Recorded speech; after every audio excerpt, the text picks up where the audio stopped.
ಈತನಿಗೆ 60 ವರ್ಷ ಆಗ್ತಾ ಬಂದಿತ್ತು. ಆದ್ರೂ ಚಪಲ ಮಾತ್ರ ನಿಂತಿರಲಿಲ್ಲ. ತನ್ನ ಮೆಡಿಕಲ್ ಶಾಪ್ಗೆ ಬರ್ತಿದ್ದವರಿಗೆ ಗಾಳ ಹಾಕ್ತಿದ್ದ. ತನ್ನ ಕಾಮ ಕೇಳಿದ್ದನ್ನ ಮೊಬೈಲ್ನಲ್ಲಿ ರೆಕಾರ್ಡ್ ಮಾಡ್ಕೊಳ್ತಿದ್ದವ. ಅಪ್ರಾಪ್ತ ಹೆಣ್ಮಗಳ ಮೇಲೆ ಕಣ್ಣಾಕಿ ಜೈಲು ಸೇರಿದ್ದಾನೆ.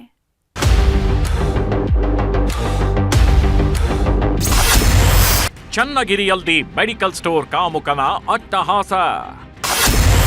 30 ವಿಡಿಯೋ. ಅಪ್ರಾಪ್ತೆ ಮೇಲೂ ಕೈ ಹಾಕಿದ್ದ ಕಿರಾತಕ. ಇವನೇ ನೋಡಿ ಮನುಷ್ಯ ರೂಪದ ಮಹಾ ಕಿರಾತಕ. ಹೆಣ್ಣು ಅಂದ್ರೆ ಭೋಗದ ವಸ್ತು ಅಂದುಕೊಂಡಿದ್ದ ಪರಮ ಪಾಪಿ. ಮೆಡಿಕಲ್ ಸ್ಟೋರ್ ಇಟ್ಕೊಂಡಿದ್ದ ಈತ 30ಕ್ಕೂ ಹೆಚ್ಚು ವಿಡಿಯೋ ಮಾಡ್ಕೊಂಡು ಕಾಮದ ಕೇಕೆ ಹಾಕ್ತಿದ್ದ. ಎಷ್ಟು ಸಾಲದು ಅಂತ ಅಪ್ರಾಪ್ತೆಯೊಬ್ಬಳನ್ನ ಕರ್ಕೊಂಡು ಹೋಗಿ ಅಟ್ಟಹಾಸ ಮೆರೆದಿದ್ದ. ದುರಂತ ಅಂದ್ರೆ ತನ್ನ ಪಾಪದ ಕೃತ್ಯವನ್ನ ತಾನೇ ವಿಡಿಯೋ ಮಾಡಿಕೊಂಡು ವಿಕೃತ ಆನಂದ ಅನುಭವಿಸ್ತಿದ್ದ.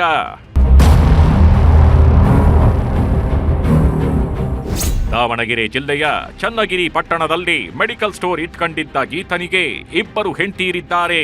2 ಹೆಣ್ಣು ಮಕ್ಕಳು ಇದ್ದಾರೆ. ಆದ್ರೂ ಹೆಣ್ಣಿನ ಬೆಲೆ ಗೊತ್ತಿಲ್ಲ. ಈತನ ಮೆಡಿಕಲ್ ಸ್ಟೋರ್ ಹಾಗೂ ಕ್ಲಿನಿಕ್ಗೆ ಬರೋ ಹೆಣ್ಣು ಮಕ್ಕಳನ್ನೇ ಟಾರ್ಗೆಟ್ ಮಾಡ್ತಿದ್ದ ಅಮ್ಜಾದ್ ಕದ್ದು ಮುಚ್ಚಿ ವಿಡಿಯೋ ಮಾಡ್ತಿದ್ದ. ಕೊನೆಗೆ ಫೋನ್ ನಂಬರ್ ತಗೊಂಡು ನವರಂಗಿ ಆಟವನ್ನು ಆಡ್ತಿದ್ದ. ಅಸಹಾಯಕ ಹೆಣ್ಣು ಮಕ್ಕಳು ಸಿಕ್ಕರಂತೂ ಮುಗಿದೇ ಹೋಯ್ತು. ಮುದಿ ವಯಸ್ಸಿನ ಅಮ್ಜಾದ್ ಮದವೇರಿ ನಿಲ್ತಿದ್ದ.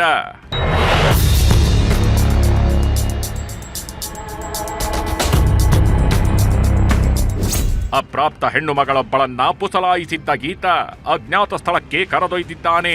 ನಂತರ ತನ್ನ ಕಾಮಕೇಳಿಯನ್ನ ಶುರು ಮಾಡಿ ಅಲ್ಲೇ ಹುರಿದು ಮುಕ್ಕಿದ್ದಾನೆ. ಪ್ಲೀಸ್ ನನ್ನನ್ನ ಬಿಟ್ಬಿಡಿ ಅಂದ್ರೂ ಕೇಳಿಲ್ಲ. ಕಾಲಿಗೆ ಬೀಳ್ತೀನಿ ಅಂದ್ರೂ ಈತನ ಮನಸ್ಸು ಕರಗಲಿಲ್ಲ. ಮಗಳ ವಯಸ್ಸಿನ ಹೆಣ್ಣು ಮಗಳ ಮೇಲೆ ಮುಗಿ ಬಿದ್ದವ ತನ್ನ ಕರ್ಮಗೇಡಿ ಕೆಲಸವನ್ನ ವಿಡಿಯೋ ಮಾಡ್ಕೊಂಡಿದ್ದ. ಫಸ್ಟ್ ಪ್ರಕರಣವನ್ನ ದಾಖಲು ಮಾಡಿದ ನಂತರ ಅದ್ರ ಬಗ್ಗೆ ಎಲ್ಲ ವೆರಿಫೈ ಮಾಡಿ ಫರ್ದರ್ ಅವ್ರು ಏನು ಹೇಳ್ತಾ ಇದ್ದಾರೆ ಅದ್ರ ಬಗ್ಗೆ ಸಂಪೂರ್ಣವಾಗಿ ಪರಿಶೀಲನೆ ಮಾಡ್ತೇವೆ. ಸೊ ಅದಕ್ಕೋಸ್ಕರನೇ ಅಂತ ಹೇಳಿ ನಮ್ಮ ಡಿವೈಎಸ್ಪಿ SN ಮಹಿಳಾ ಅಧಿಕಾರಿ ಇರೋದ್ರಿಂದ ಅವರಿಗೆ ಪದ್ಮಶ್ರೀ ಗುಂಜಿಕರ್ ಅವರಿಗೆ ತನಿಖೆಗೆ ಕೂಡ ನಾನು ನೆಕ್ಸ್ಟ್ ಮಾಡ್ಲಿಕ್ಕೆ ಹೇಳಿದ್ದೇನೆ.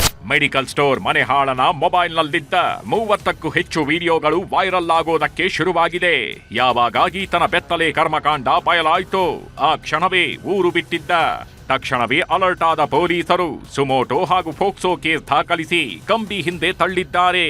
ಹಿಂದೂ ಹೆಣ್ಣು ಮಕ್ಕಳನ್ನೇ ಟಾರ್ಗೆಟ್ ಮಾಡಿ ಅಟ್ಟಹಾಸ ಮೆರೆದಿದ್ದಾನೆ ಅಂತ ಹಿಂದೂ ಸಂಘಟನೆಯವರು ನಾಳೆ ಚನ್ನಗಿರಿಯಲ್ಲಿ ಬೃಹತ್ ಪ್ರತಿಭಟನೆಗೆ ಕರೆ ಕೊಟ್ಟಿದ್ದಾರೆ.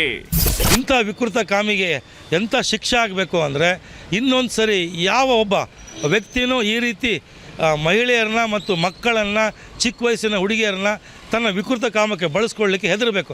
ಅಂಥ ಶಿಕ್ಷೆ ಅವನಿಗೆ ಕೊಡಬೇಕು. ಹಾಗೂ ನಾವೆಲ್ಲ ಕನ್ನಡಪರ ಸಂಘಟನೆಗಳು ಸೇರಿಕೊಂಡು ನಾಳೆ ನಾಡಿದ್ರಲ್ಲಿ ಚನ್ನಗಿರಿಗೆ ಹೋಗಿ ಬೃಹತ್ ಹೋರಾಟವನ್ನು ಹಮ್ಮಿಕೋಬೇಕು ಅಂತೇಳಿ ತೀರ್ಮಾನ ತಗೋತಾ ಇದೆ. ಒಟ್ನಲ್ಲಿ ಮಗಳ ವಯಸ್ಸಿನ ಹೆಣ್ಣು ಮಗಳ ಮೇಲೆ ಕಣ್ಣು ಹಾಕಿದವ ಕಂಬಿ ಹಿಂದೆ ಸೇರಿದ್ದಾನೆ.